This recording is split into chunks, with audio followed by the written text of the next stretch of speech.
توبوا إلى الله جميعا أيها المؤمنون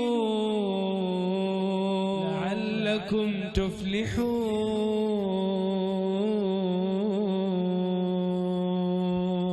Question from the sister side. Yes, sister, you're most welcome. Okay, Assalamu alaikum and a very good evening to all. I'm Nadia Najib and I work as a town planner. This is a question from my dearest friend who is a non-Muslim. His name is Mahesh Kumar and he's a Hindu. And he's one of your biggest fans and most ardent supporters that I have known. And he has these one simple questions. I'm sure that you are aware there has been a fierce debate and ongoing discussions about how similar Hindu and Islam is. And there are several claims to the extent that saying how Kaaba are actually derived from the word Kabbalishwara temple, which means that the part where Shiva put his crescent moon on his head. And there are certain similarities between how... Sister, can you pose the question a bit slowly, if you can? Slowly and clearly, please, sister. All right. The first part I heard about your friend Mahesh, but when you start speaking of the temple, I did not understand. Okay. Mahesh is a Hindu, and he's the dearest person to me because we're very close. And he's one of your ardent supporter, and he even looked like you a bit. And he has these questions about the ongoing debate, which is fiercely done by the internet. There are several writings saying how similar Hindu and Islam is. And those claims, partly of the claims are saying that how the Kaaba are derived from the word Kabbalishwara, meaning the temple, which is specifically for Shiva, at the moment when he put the crescent moon on his forehead. And there are even some claims they saying how similar our pilgrims of Hajj and Umrah look to Holy Pandit of Hindu. And there are also some claims saying that King Vikramaditya inscription on golden disc were hung in the Kaaba. And many, many more claims saying that some of them are, such as the word 786, which is all over Quran, are actually a mirror of Om in Sanskrit.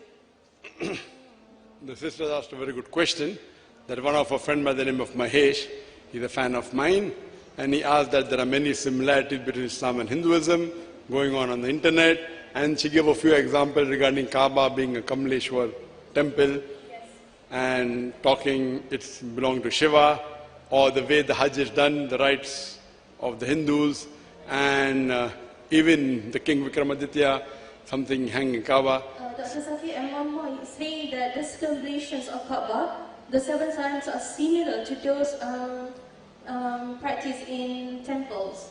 First you should realize, sister, if you have to understand any religion, don't look at the followers, look at the scriptures. If I have to understand Islam, don't look at the Muslims, understand the Quran and the authentic hadith, which are the scriptures of Islam. Similarly, if I have to understand Hinduism, I don't have to look at the Hindus, I have to understand the scriptures. The Hindu scriptures have been divided into 2 types, the Shruti and the Smriti. The Shruti is the word of God. In Shruti, you have the Vedas and the Upanishads. In the Smriti, you have the Puranas, you have the Itihas, you have the Ramayana, you have the Mahabharata, you have the Bhagavad Gita. The most superior books are the Shrutis, Vedas and the Puranas. I know there are many books written by similarities between Islam and Hinduism, including by Sri Ravi Shankar. And many things what you said, some of them are there in this book. That Kaaba is Shiv Linga and Kaaba is this. Not yes, it is no. Where now you see, in none of the Hindu scripture ever does it say that Kaaba is Shiv Linga. I want proof. It is his thinking. When you talk similarities, quote chapter number, verse number. And that's what I do. When I give a lecture, I quote Veda, chapter number so and so, verse number so and so. If I talk about concept of God, I'll give you references. Not what Mahesh is following, or what Ganesh is following, or what anyone is following. We have to quote the scriptures. So when we compare about similarities, many a times they are comparing things which are not there in Islam. If some Muslim is doing some wrong practice, and someone copies and says even Hindus do that, that does not mean Islam is saying that.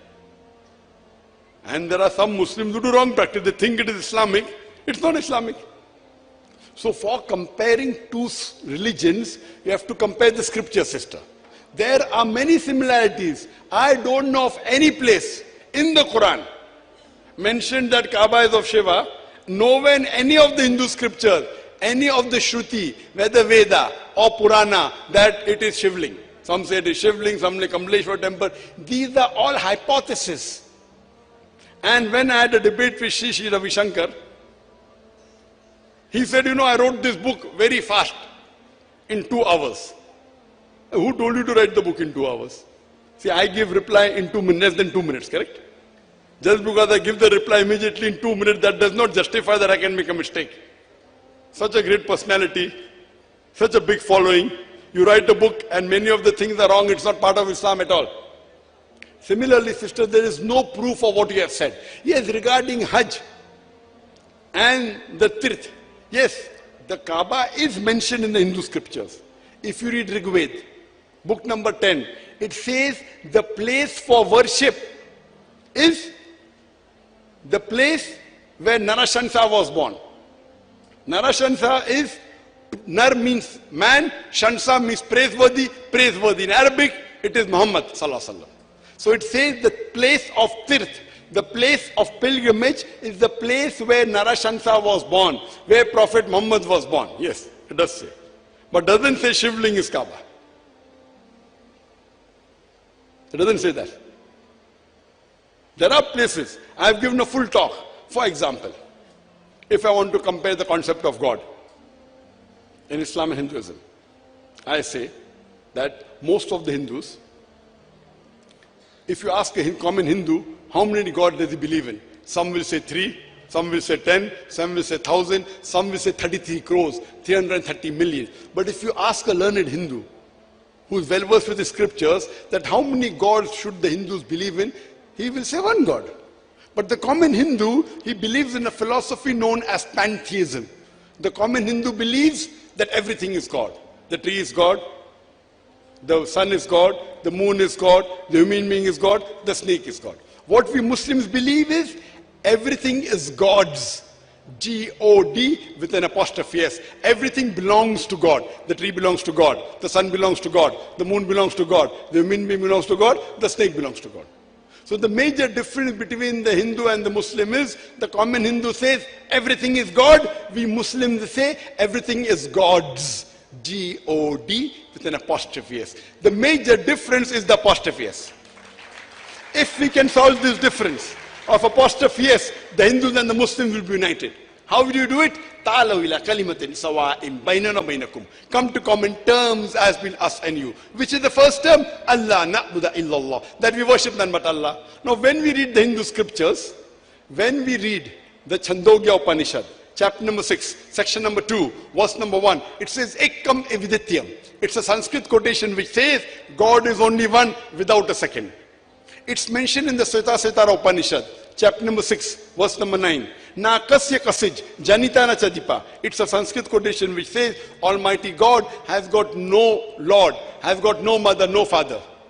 It's mentioned in Svetasvatara Upanishad, chapter number 4, verse number 19. Na tasya pratima asti. Of that God, there is no pratima. Pratima in Sanskrit means an image. Pratima means a picture, a portrait, a photograph, a sculpture, an idol. Na tasya pratima asti. Of that God, there is no pratima, there is no image, there is no picture, there is no painting, there is no portrait, there is no idol, there is no sculpture. Who says that? Svetasvatara Upanishad, chapter number 4, verse number 19. Further, if you read amongst the Hindu scriptures, the most sacred, the most widely read is the Bhagavad Gita. It's mentioned in Bhagavad Gita, chapter number 7, verse number 21.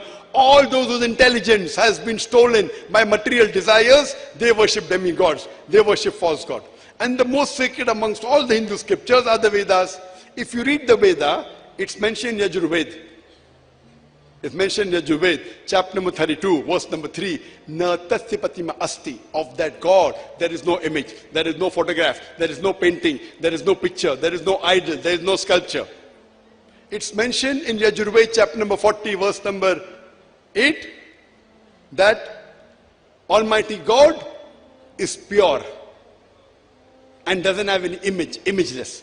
It's mentioned in Yajurveda chapter number 40 verse number 9, Andhatma Pavishanti ya Asambhuti Mupaste. They are entering darkness, those who worship the Sambhuti, that is the natural things like water, air, fire, and the verse continues. They are entering more in darkness, those who worship the Asambhuti, the created thing like table, chair, idol, etc. Who says that?